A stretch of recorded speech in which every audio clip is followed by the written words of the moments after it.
Hey.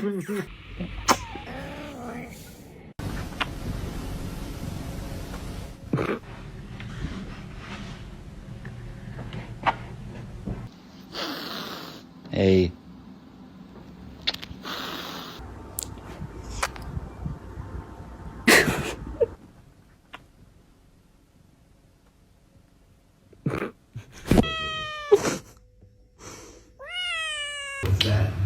A safe spot. It's not far.